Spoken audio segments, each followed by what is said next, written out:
Entre sombras e sussurros eu observo. Eu sou Chiron e este é o ciclo do medo.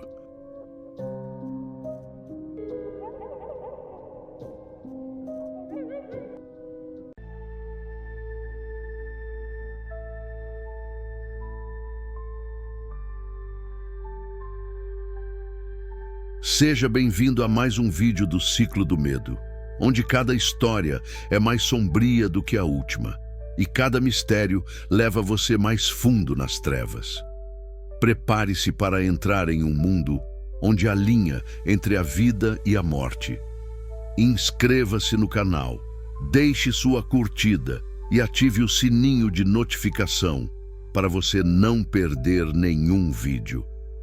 Comente o que está fazendo agora, enquanto escuta nossos relatos e de qual cidade e qual horário do dia você está nos assistindo.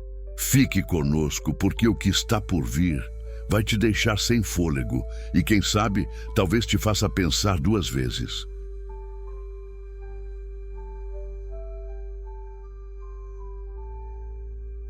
Meu nome é Clara Nogueira. Tenho 33 anos, sou professora de literatura e até alguns meses atrás achava que tinha uma vida perfeita. Eu era casada com o Caio, um homem doce, inteligente e que por muito tempo me fez acreditar no amor. Estávamos juntos havia quase 10 anos, nos conhecemos na faculdade e desde então éramos inseparáveis. Ou pelo menos era o que eu pensava. Minha melhor amiga, ou melhor dizendo, ex-melhor amiga, se chamava Tatiane. Nos conhecíamos desde a adolescência. Crescemos no mesmo bairro, dividimos segredos, festas, lágrimas, roupas e, por ironia do destino, até o mesmo homem. Mas eu ainda não sabia disso. Tatiane sempre teve uma personalidade magnética. Onde ela chegava, atraía todos os olhares. Era linda, com aqueles cabelos negros lisos como cetim, e um sorriso que escondia uma alma que eu só fui conhecer tarde demais. Ela nunca teve muita sorte no amor, e talvez isso a consumisse por dentro. Sempre dizia brincando que homem fiel é uma invenção do cinema, e ria como se fosse só uma piada. Mas hoje, olhando para trás, vejo o veneno escondido nessas palavras. No começo, ela era só aquela amiga engraçada que vinha aqui em casa nos finais de semana, bebia vinho comigo na varanda e ria das minhas histórias de sala de aula. Mas aos poucos, ela começou a vir quando Caio estava sozinho. Dizia que estava de passagem, que só queria conversar um pouco. E Caio, inocente ou burro, não via maldade nenhuma nisso. Mas eu vi. Eu comecei a ver, comecei a notar os olhares disfarçados, os toques aparentemente acidentais, as mensagens no celular dele sempre apagadas e as ausências. Meu marido, que antes passava os sábados ao meu lado, agora trabalhava até tarde ou precisava respirar um pouco. E foi aí que tudo começou a ruir. Eu me lembro da noite em que ouvi, sem querer, uma conversa no telefone entre ela e alguém. Estava no Viva Voz e eu reconheci a voz da Tatiane na hora. Ela dizia com uma frieza que me deu calafrios: já fiz a oferenda. A amarração vai funcionar. Ele vai se afastar da Clara de vez. Ela não tem como lutar contra isso. Senti meu sangue gelar. Tatiane estava fazendo bruxaria para roubar meu marido. E eu só queria acordar daquele pesadelo.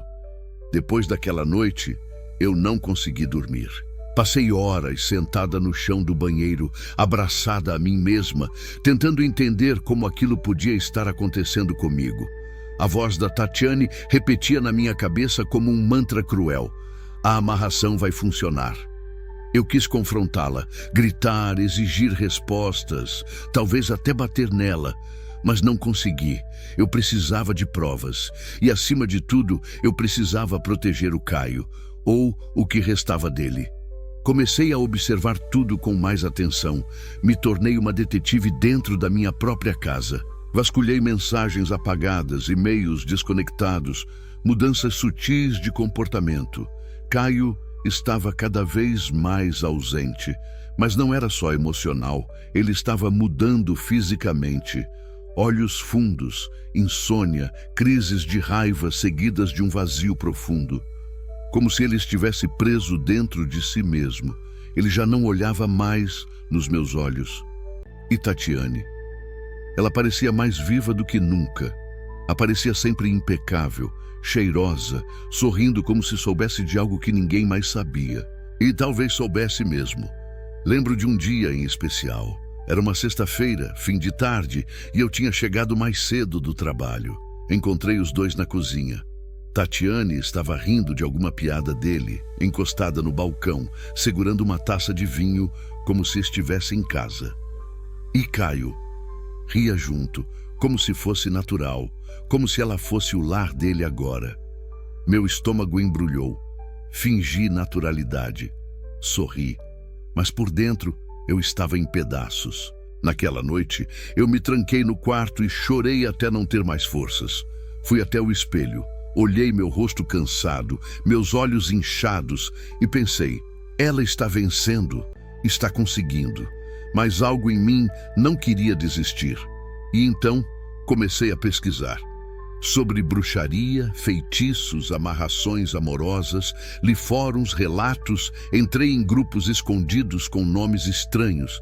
Era tudo tão sombrio, tão sujo, mas eu precisava entender o que ela estava fazendo. Foi aí que encontrei o nome da Mãe Dolores, uma mulher conhecida por trabalhos fortes de amarração. Em um dos relatos, uma mulher descrevia um ritual idêntico ao que ouvi Tatiane citar ao telefone. Naquele momento, não havia mais dúvidas. Tatiane tinha procurado uma bruxa para tirar Caio de mim. E o pior, estava funcionando. Os dias seguintes foram uma mistura de silêncio e vigilância. Caio mal falava comigo. Quando falava, era seco, frio. Eu tentava puxar assunto, cozinhar seus pratos preferidos, tocar sua mão por baixo da mesa, mas ele parecia distante, como se o coração dele estivesse trancado em algum lugar que eu não alcançava mais. Tatiane, por outro lado, aparecia com mais frequência. Às vezes nem batia na porta, apenas entrava, como se a casa também fosse dela agora. E cada vez que ela olhava para mim, eu via algo nos olhos dela que antes não existia. Desprezo. Um tipo de superioridade venenosa, como se ela soubesse que já havia vencido. Foi numa madrugada que tomei coragem e liguei para o número que encontrei em um dos fóruns. Alô? A voz do outro lado era rouca, lenta. É sobre um trabalho que eu acho que fizeram para cima de mim. Você foi vítima de um laço, mas não foi qualquer laço, foi um pacto. Aquela mulher, Mãe Dolores, parecia já saber de tudo só pela minha voz. Conversamos por quase 1 hora. Ela me explicou que havia diferentes tipos de amarrações, mas o que Tatiane fez era mais profundo. Segundo ela, para esse tipo de feitiço funcionar, é preciso oferecer algo em troca. Um preço espiritual. Ela prometeu algo, alguém, ou até a própria alma. Ninguém sai ileso de um pacto desse tipo. No início, parece tudo perfeito, mas depois vem a cobrança. E a cobrança é cruel. Desliguei o telefone tremendo. Tatiane havia vendido alguma parte dela para me tirar do caminho. E o pior, ela estava conseguindo. Caio não era mais o homem que eu conheci. Dormia no sofá, inventava desculpas para evitar qualquer tipo de intimidade. O olhar dele, vazio, como se estivesse enfeitiçado, porque no fundo ele estava mesmo. Mas não era só o comportamento dele que mudava. Coisas estranhas começaram a acontecer na casa.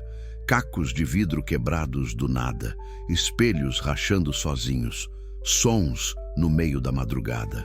Meu gato Tobias fugia para o canto da lavanderia e miava como se visse algo que eu não conseguia ver.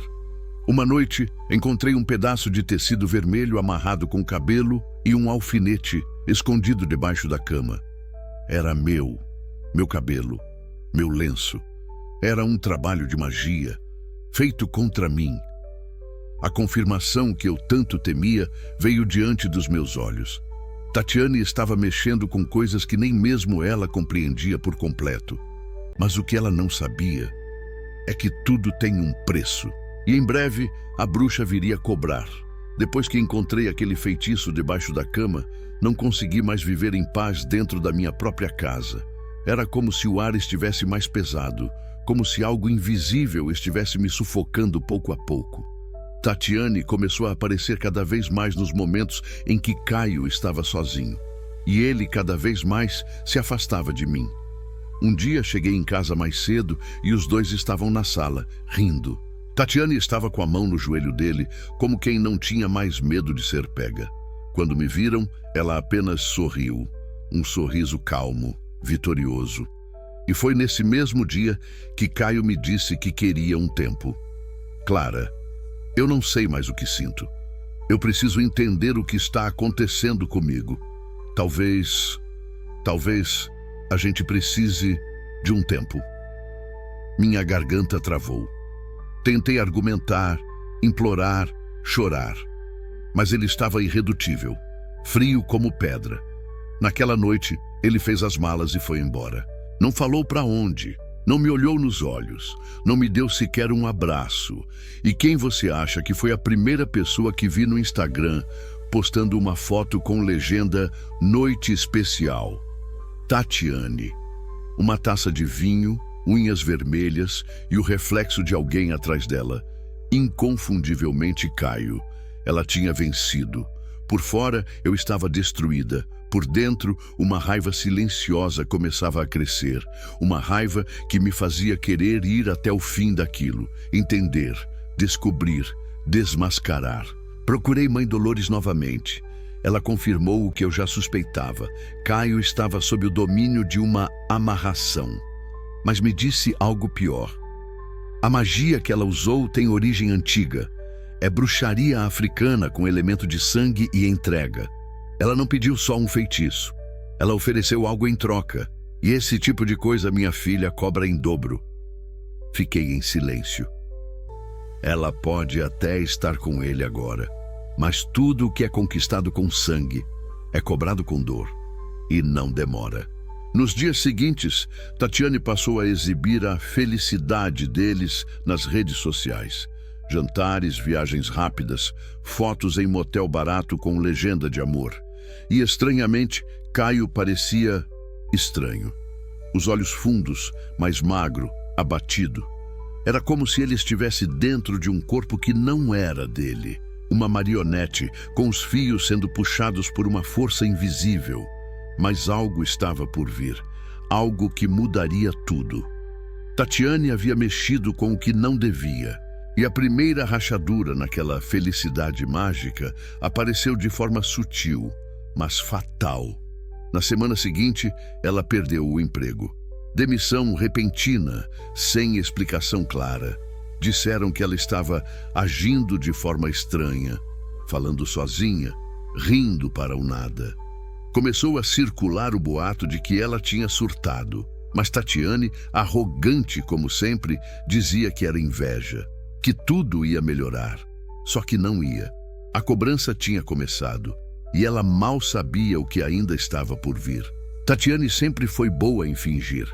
Mesmo após a demissão, postava fotos sorrindo, mostrando jantares caros e flores que, supostamente, Caio lhe dava. Mas eu sabia que aquilo era encenação. Era como se ela tentasse sustentar uma ilusão que já começava a desmoronar pelas bordas. E então, algumas semanas depois, eu soube por uma amiga em comum que Tatiane teve uma crise no meio de um salão de beleza. Ela começou a gritar, dizendo que alguém estava puxando o cabelo dela, mesmo sem ninguém por perto.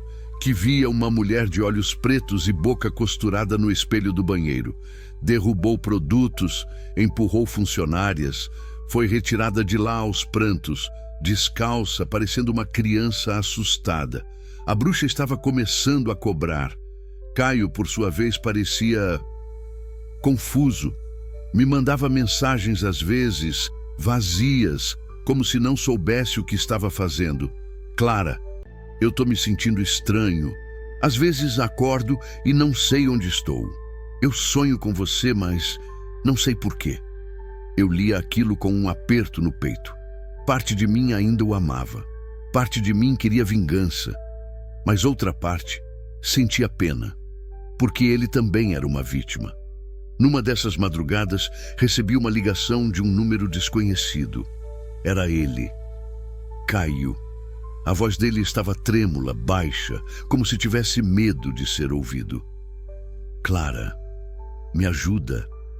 Eu não tô bem. Eu tô ouvindo vozes. Eu vejo coisas quando tô com ela. Ela fala com alguém que não tá lá. Eu tô ficando louco. Meu coração disparou. Você precisa sair daí, Caio. Agora. Mas ele desligou.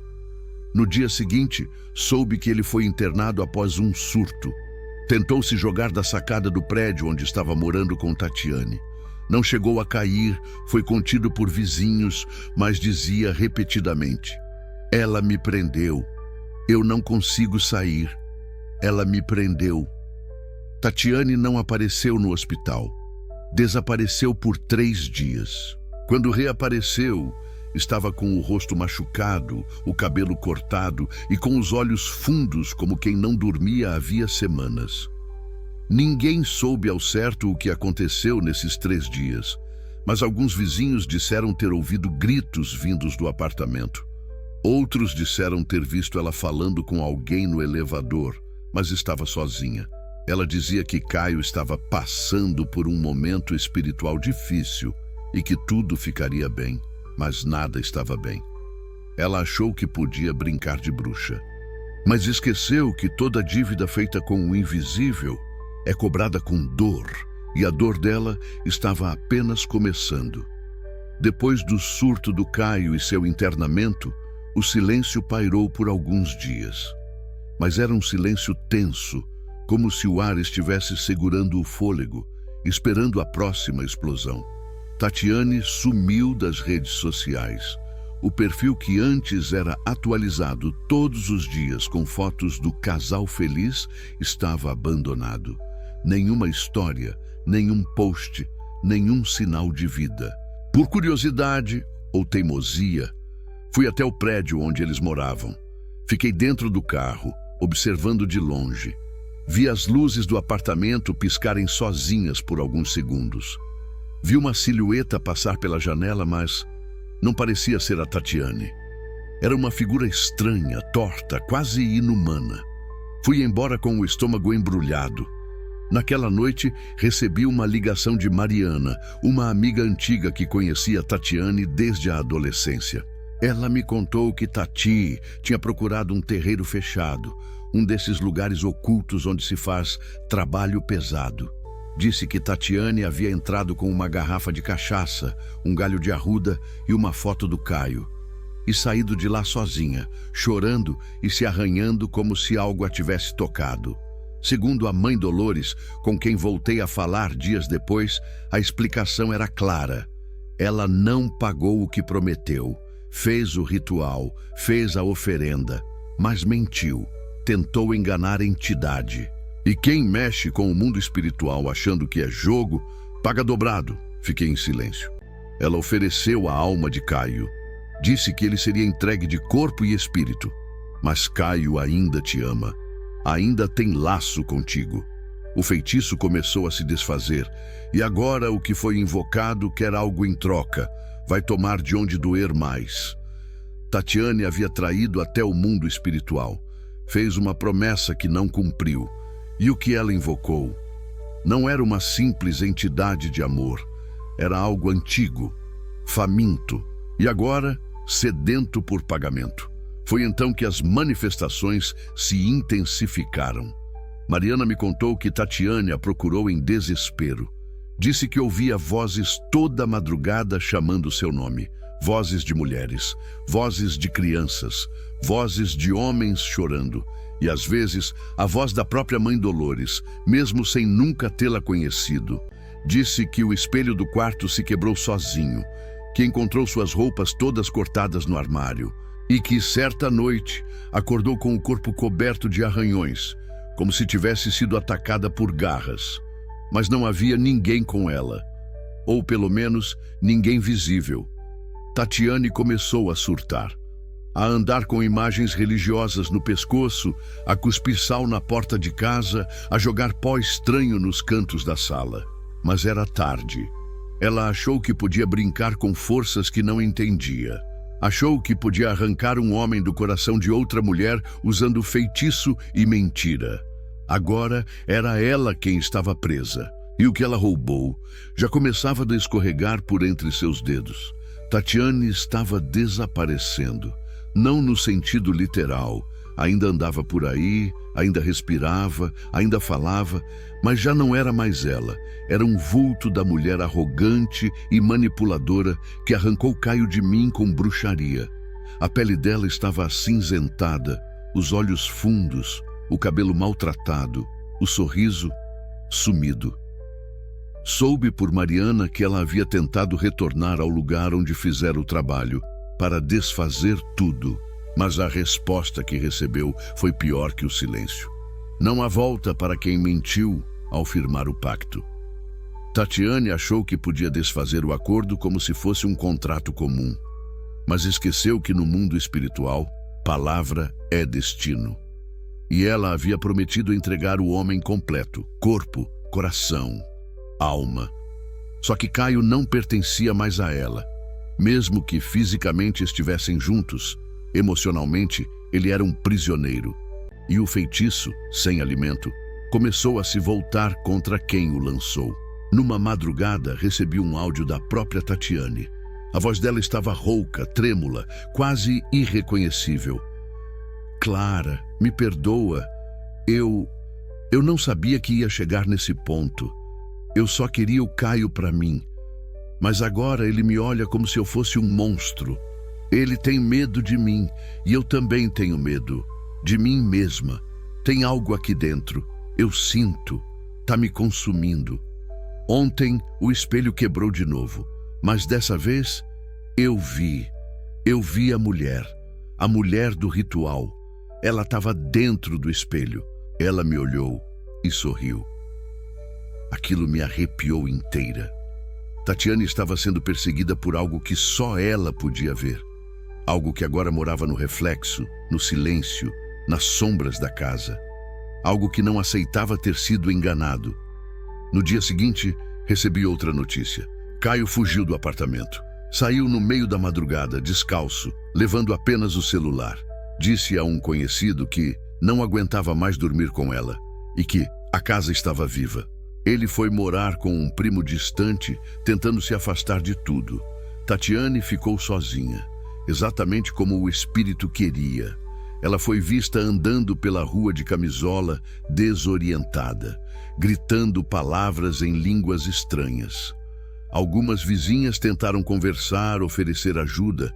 Ela cuspiu em uma delas, disse que ninguém podia tocá-la, que a mulher do espelho já estava dentro.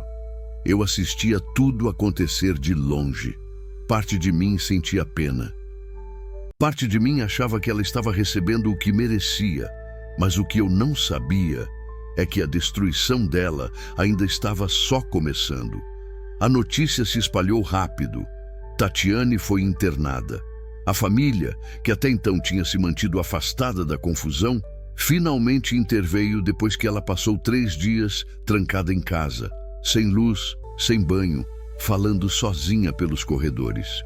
Os vizinhos disseram que ouviam risadas e conversas à meia-noite, mas que só a voz dela era audível. As outras vinham de algum lugar fundo, como se ecoassem do espelho, das paredes, do chão. Foi o pai dela quem chamou a ambulância. Quando os paramédicos entraram no apartamento, encontraram velas derretidas, roupas rasgadas, desenhos de símbolos nos espelhos com batom vermelho e um altar improvisado no chão da sala. No meio do altar, uma foto minha, queimada. Um dos socorristas contou que, no caminho para o hospital, Tatiane dizia em loop: "Ela está aqui comigo, a mulher do espelho. Ela disse que quer meu rosto." Foi internada em uma clínica psiquiátrica particular. Diagnóstico: psicose aguda. Mas eu sabia, aquilo não era só um colapso mental, era cobrança espiritual. Tatiane não estava louca, estava sendo quebrada de dentro para fora por aquilo que tentou controlar. Enquanto isso, Caio me procurava com mais frequência, primeiro com mensagens curtas, depois com ligações. Até que um dia ele veio até minha casa, magro, com olheiras profundas e o olhar de quem havia atravessado o inferno e voltado. Clara, eu não sei o que aconteceu comigo. Era como se eu estivesse preso dentro da minha própria cabeça. Eu via você, sonhava com você, mas não conseguia sair daquilo. Era como se uma sombra tivesse me agarrado e me feito esquecer quem eu era. Eu não disse nada, apenas o abracei. Por alguns segundos ele chorou como uma criança no meu ombro. Não voltamos imediatamente. Havia mágoas demais, feridas abertas, mas eu percebia em seus olhos que a ilusão que o mantinha com Tatiane havia se dissipado. Agora, ele era só um homem tentando se curar. Tatiane, por outro lado, piorava a cada dia.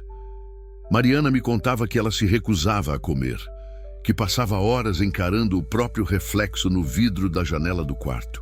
Diziam que ela falava com o espelho, que pedia perdão e que chorava dizendo que não tinha mais nada para dar em troca. Ela já não era bonita, já não era desejada. Já não tinha o homem que roubou, nem emprego, nem amigos, nem sanidade. Tudo o que ela havia usado para conquistar Caio havia sido tomado de volta. E o mais cruel, era só o começo, porque o espírito não queria apenas destruir, ele queria devorar. As semanas se arrastaram. Tatiane continuava internada, mas não melhorava. Pelo contrário, recebi por Mariana uma foto escondida que uma das enfermeiras tirou. Quando olhei, prendi a respiração. Tatiane parecia um cadáver. A pele estava quase translúcida, os lábios ressecados, os olhos inchados, como se ela não dormisse há dias.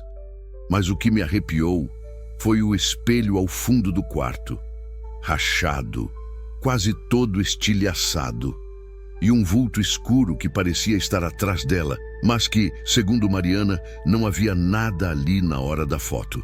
A mulher do espelho, a entidade faminta. Tatiane começou a se mutilar, arranhava os próprios braços, as pernas. Certa noite, arrancou um tufo de cabelo inteiro com as próprias mãos e dizia em gritos que eu estava tentando tirar ela de dentro.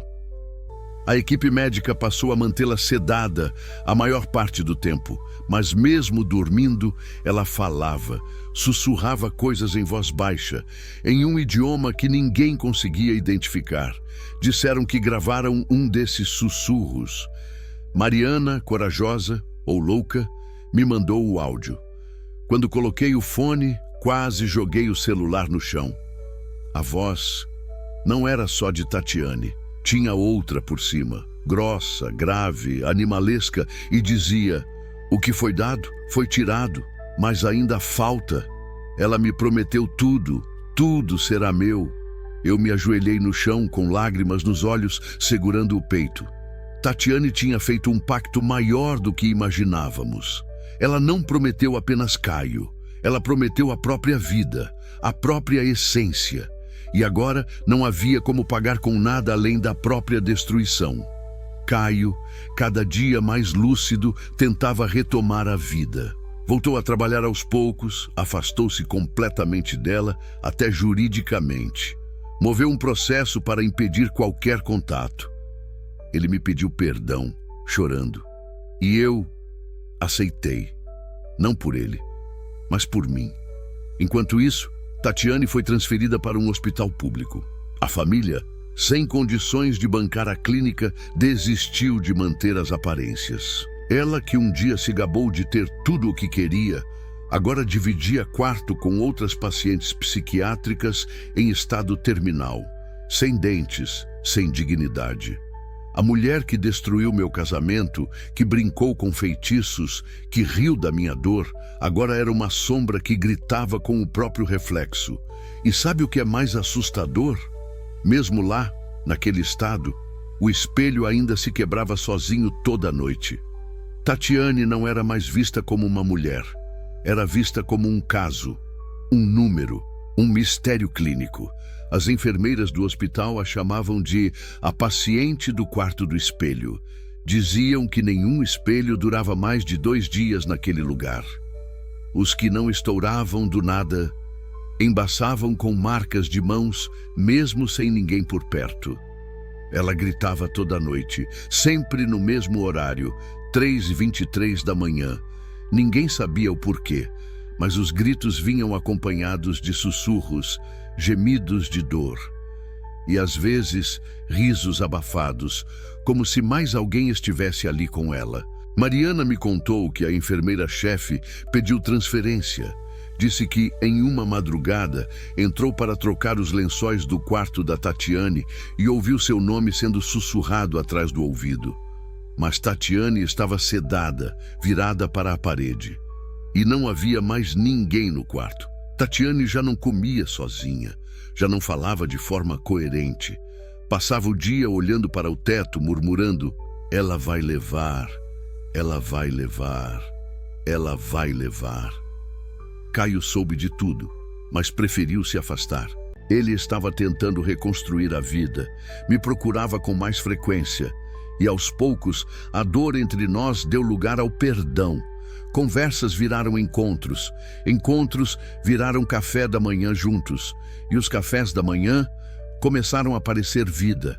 Mas havia algo dentro de mim que não me deixava em paz, uma sensação, um peso, um arrepio constante, como se algo ainda me observasse à distância. E então, aconteceu. Recebi uma carta, escrita à mão. O envelope estava sujo, manchado com o que parecia ser cera de vela vermelha. O remetente? Nenhum.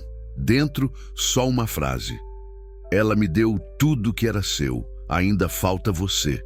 A carta caiu das minhas mãos. Meus joelhos cederam. Chorei como não chorava desde a traição. Tatiane não tinha apenas oferecido Caio, ela tinha oferecido minha felicidade, meu casamento, minha paz. E agora que ela não tinha mais o que dar, a dívida estava se voltando para mim.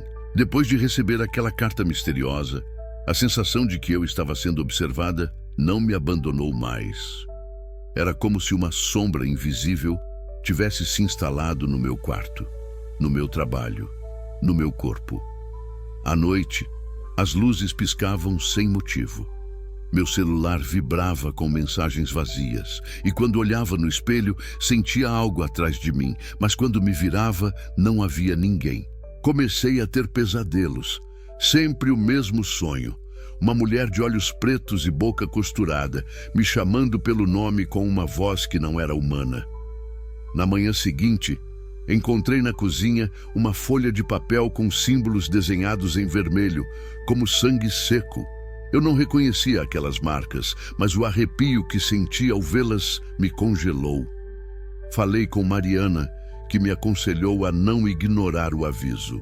Disse que a dívida de Tatiane estava vindo atrás de mim porque, de alguma forma, eu ainda era parte do que foi tirado. Comecei a sentir uma pressão no peito, uma sensação de sufoco que me acompanhava o dia inteiro. Acordava cansada, com marcas vermelhas no pescoço, como se alguém tivesse apertado minha garganta durante o sono. Mas o pior foi quando comecei a perder contato com Caio novamente. Ele parecia assustado, evitava minhas ligações e encontros.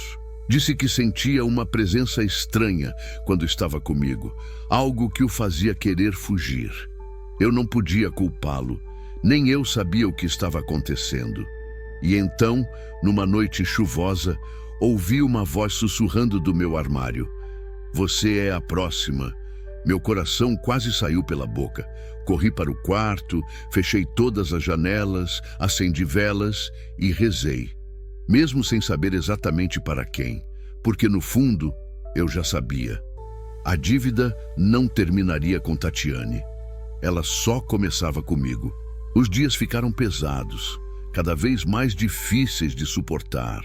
A presença que me caçava não dava trégua, e eu comecei a perder o sono, a concentração, até a vontade de viver. As marcas no meu pescoço se tornaram mais frequentes e, às vezes, eu acordava com arranhões no braço, como se tivesse lutado contra algo invisível. Tentava conversar com Caio, mas ele me evitava.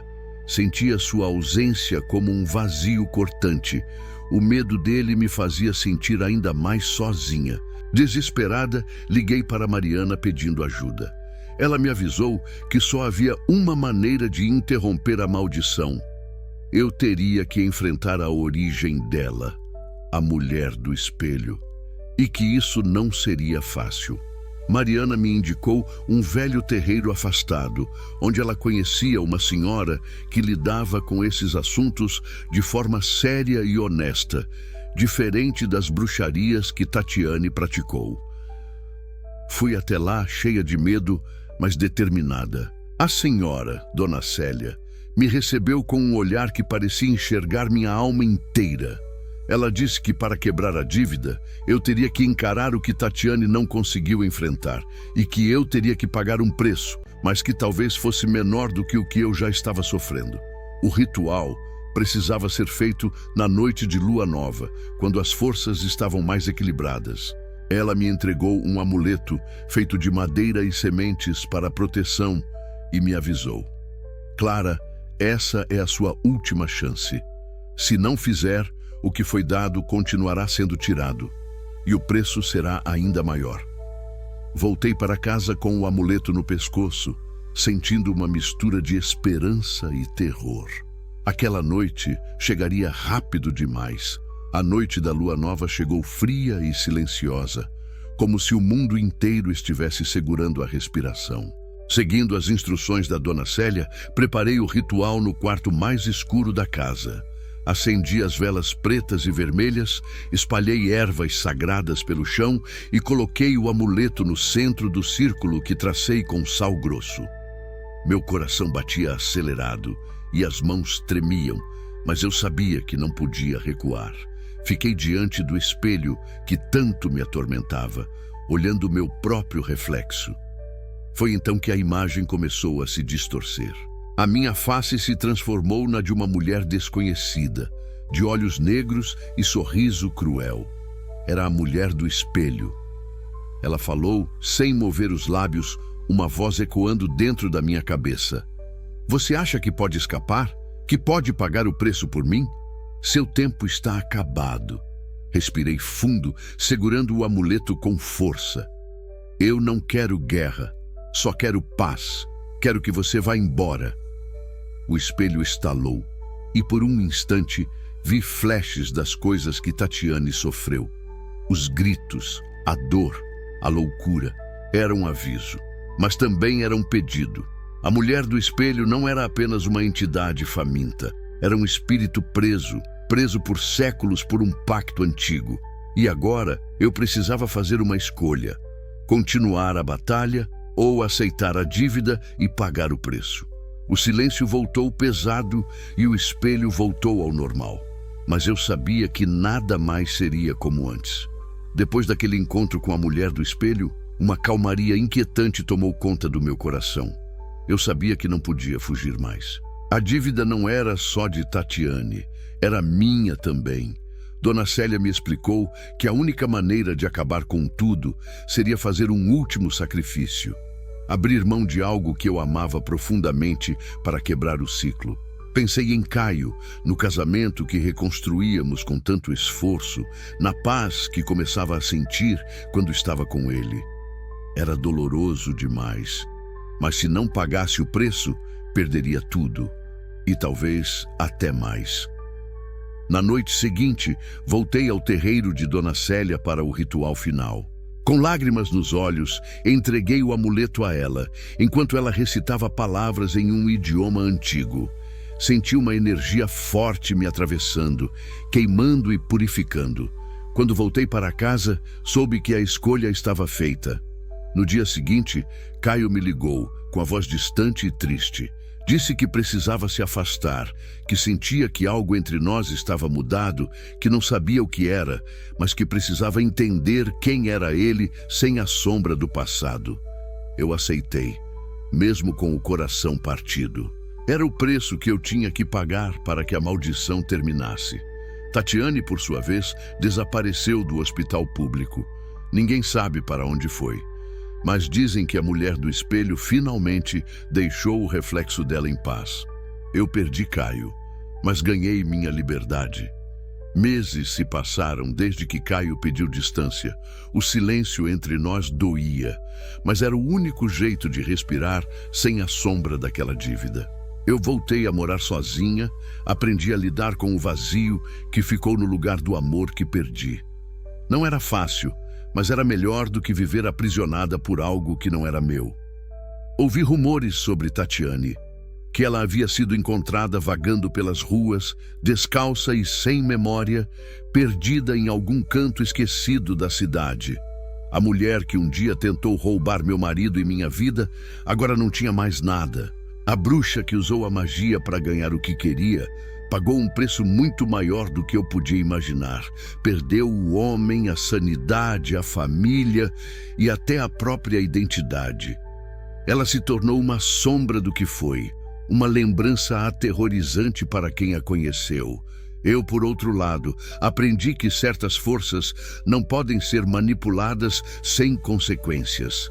Que o amor não se prende por feitiços. E que a verdadeira força está em aceitar o que não pode ser mudado. O espelho agora permanece intacto, sem reflexos distorcidos, sem vozes sussurrantes, só o meu olhar cansado, mas livre, e finalmente em paz. Se você curtiu esse vídeo, não esquece de deixar o seu like e se inscrever no canal. Isso ajuda demais a gente a continuar trazendo mais conteúdos incríveis para você. E claro, ativa o sininho para não perder nenhuma novidade por aqui. Na sua tela estão aparecendo outros vídeos com histórias que vão te prender do começo ao fim. Escolhe um deles e continua maratonando com a gente. Muito obrigado por assistir e até o próximo vídeo.